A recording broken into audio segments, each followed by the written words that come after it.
L'expérience des 7 inconnus. Partie 1. Le piège du destin. Chapitre 1. Convergence. Le hall du Meridian Tower étincelait sous les néons froids du matin. 37 étages de verre et d'acier qui défendaient le ciel de Manhattan comme une lance moderne. Au pied de ce géant architectural, 7 destins convergeaient vers un même point, sans le savoir encore. L'ascenseur express, numéro 3. Il était 8h47 précisément quand Marcus Donovan franchit les portes tournantes, son téléphone BlackBerry vissé à l'oreille droite. Sa voix résonnait avec cette assurance typiquement américaine qui fait vibrer les deals à plusieurs millions. Listen, Bradley. I don't care if the Tokyo market is closed. Wake them up if you have to. This merger happens today or never. Son costume Armani noir impeccable, ses chaussures italiennes cirées à la perfection, et cette démarche conquérante qui fendait la foule matinale comme un brise-glace. Marcus Donovan, 35 ans, vice-président exécutif de Donovan & Associates, était l'incarnation même du rêve américain, ou du cauchemar, selon le point de vue. Chapitre 2. Les masques du matin. Amélie Dubois observait ce spectacle depuis le café, situé dans l'atrium. Sa tasse de café, au lait française, à moitié vide, entre ses mains manucurées. Ses cheveux châtains relevés en un chignon parisien sophistiqué encadraient un visage aux traits fins, marqué par une moue dédaigneuse. « Typique », murmura-t-elle à elle-même en français, « un autre Américain bruyant qui pense que le monde entier doit s'arrêter pour ses affaires. » Elle consulta sa montre Cartier, encore 10 minutes avant son entretien avec l'ambassade culturelle française. À 28 ans, Amélie était attachée culturelle adjointe, venue de Paris pour négocier un programme d'échange artistique. Sa mission officielle, du moins. Officieusement, elle espérait secrètement que cette collaboration l'aiderait enfin à obtenir ce visa de travail américain qu'on lui refusait depuis 3 ans. Non loin d'elle, Klaus Zimmermann consultait sa Rolex avec la précision d'un métronome suisse. 8h48. 1 minute de retard sur son planning. Inacceptable. Ses cheveux gris parfaitement peignés et sa posture rigide trahissaient 30 ans passés à diriger des équipes d'ingénieurs chez BMW. Tout chez cet homme de 45 ans respirait l'efficacité allemande poussée à l'extrême. Entschuldigung, s'excusa-t-il auprès de la réceptionniste en dépassant la file d'attente. J'ai rendez-vous à 9h précise au 31e étage. Il ne peut y avoir aucun retard. Chapitre 3. Les invisibles. Dans l'ombre des colonnes de marbre, Yuki Tanaka semblait se fondre dans le décor. Sa petite silhouette menue, vêtue d'un tailleur noir sobre, ses cheveux noirs coupés au carré, encadrant un visage lisse et inexpressif. À 24 ans, elle était la plus jeune traductrice de la délégation japonaise, mais personne ne l'aurait remarqué dans cette foule. Elle serrait contre elle un dossier contenant les documents de traduction pour la conférence sur les nouvelles technologies. Ses mains tremblaient légèrement, pas à cause du froid matinal, mais à cause de cette anxiété sociale qui la rongeait depuis l'enfance. Dans sa culture, on lui avait appris à ne jamais déranger, à rester discrète, à être invisible.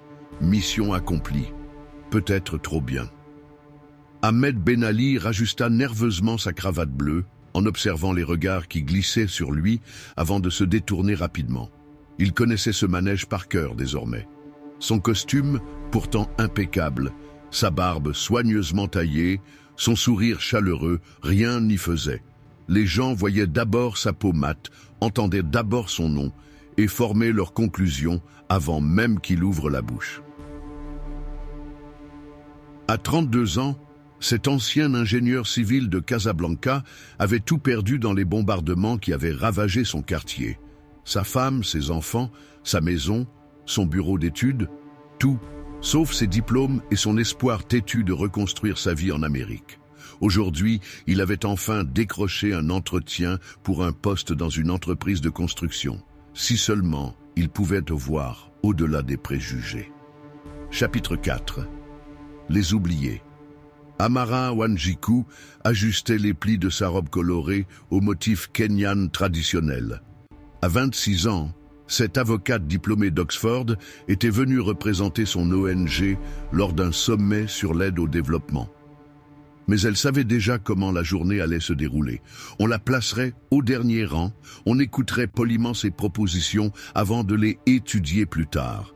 Et on finirait par lui expliquer ce dont l'Afrique avait vraiment besoin. Son doctorat en droit international, ses publications dans les revues juridiques les plus prestigieuses, sa parfaite maîtrise de 4 langues, tout cela s'effaçait devant l'image d'une pauvre Africaine qui avait besoin d'aide. L'ironie la faisait sourire amèrement. Dimitri Volkov se tenait près de la fenêtre, observant la rue new-yorkaise avec cette impassibilité que cultive tout diplomate russe digne de ce nom. Ses yeux gris acier ne trahissaient aucune émotion. Son visage demeurait un masque parfait. À 38 ans, ce père de famille était conseiller commercial à l'ambassade de Russie, venu négocier des accords énergétiques. Mais derrière cette façade de glace, Dimitri portait le poids de toutes les suspicions. Espion, agent double, manipulateur du Kremlin, il avait entendu tous les qualificatifs. Même sa propre fille lui avait demandé un jour pourquoi les autres enfants de son école américaine avaient peur quand elle disait que papa venait de Russie. Chapitre 5. La convergence fatale. 8h52. L'ascenseur express numéro 3 ouvrit ses portes dorées comme une gueule d'acier, prête à avaler sa proie. Marcus y entra en premier, toujours au téléphone, occupant l'espace sonore avec l'assurance de celui qui a l'habitude d'être écouté. « No, no, no! You don't understand. This isn't just business. It's war. » Amélie le suivit en levant les yeux au ciel, s'installant dans le coin opposé avec cette élégance parisienne qui masquait mal son agacement. Klaus vérifia une dernière fois sa montre avant de presser le bouton du 31e étage avec la précision d'un chirurgien. Yuki se glissa silencieusement dans l'angle le plus discret, tête baissée, comme pour disparaître dans les reflets dorés des parois. Ahmed hésita une seconde à la vue des autres occupants. Il connaissait ce regard qui jaugeait sa présence comme un risque potentiel. Puis il respira profondément et entra à son tour, un sourire poli aux lèvres. Amara suivit, remarquant instantanément la façon dont l'espace s'était inconsciemment organisé, les blancs d'un côté, les autres de l'autre. Dimitri ferma la marche, analysant en silence cette microcosme de tension géopolitique qui venait de se former dans un espace de 3 mètres carrés. Chapitre 6. Le piège se referme. Les portes se refermèrent avec un chuintement pneumatique final. 7 mondes, 7 histoires, 7 préjugés venaient d'être scellés ensemble dans une boîte dorée suspendue dans le vide. L'ascenseur s'élança vers les hauteurs, avec cette confiance mécanique qui ne laisse présager aucun problème. 1er étage, 2e, 3e. La ville rapetissait derrière les vitres, mais les distances humaines, elles, semblaient s'agrandir. Marcus continuait sa conversation téléphonique, sa voix dominant l'espace clos. « Tell the Chinese we play hardball or we don't play at all. » Amélie soupira ostensiblement, murmurant juste assez fort pour être entendue. La subtilité américaine dans toute sa splendeur. Klaus vérifia l'écran d'affichage des étages avec l'inquiétude grandissante de celui qui voit son planning chamboulé par des variables imprévisibles. Et puis, au 15e étage exactement, l'univers bascula.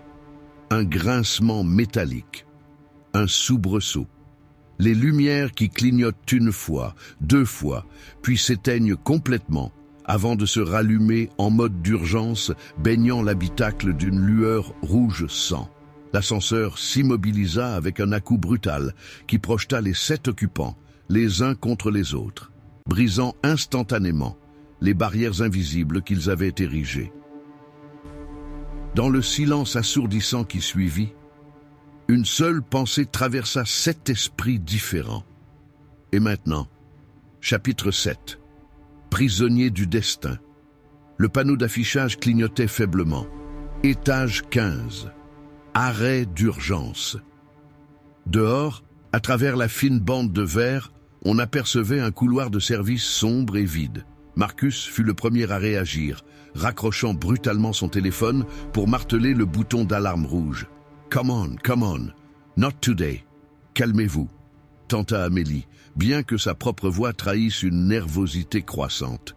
Paniquer ne servira à rien. Klaus se dirigea vers le panneau de contrôle avec la méthodologie d'un ingénieur. Il faut d'abord analyser la situation. Regardez, le système de ventilation fonctionne encore. Yuki se recroquevilla dans son coin, ses mains tremblant légèrement. Elle ferma les yeux et commença à respirer profondément, une technique de méditation que sa grand-mère lui avait enseignée. Ahmed observait les réactions de chacun avec cette acuité que développent ceux qui ont appris à lire les situations de crise. Son expérience des zones de guerre lui avait enseigné que les premières minutes étaient cruciales. Amara sortit son téléphone, cherchant du réseau. Personne n'a de signal ? Dimitri, lui, étudiait leur visage. En diplomate expérimenté, il savait que la vraie bataille ne se jouerait pas contre la machine défaillante, mais entre ces 7 psychologies enfermées ensemble. Et il avait raison. Car dans quelques heures, quand la peur, la soif et la claustrophobie auraient fait leur œuvre, ces 7 étrangers allaient découvrir que leurs pires ennemis n'étaient pas ceux qu'ils imaginaient. Ils allaient découvrir que parfois, il faut être enfermé avec quelqu'un pour vraiment le rencontrer.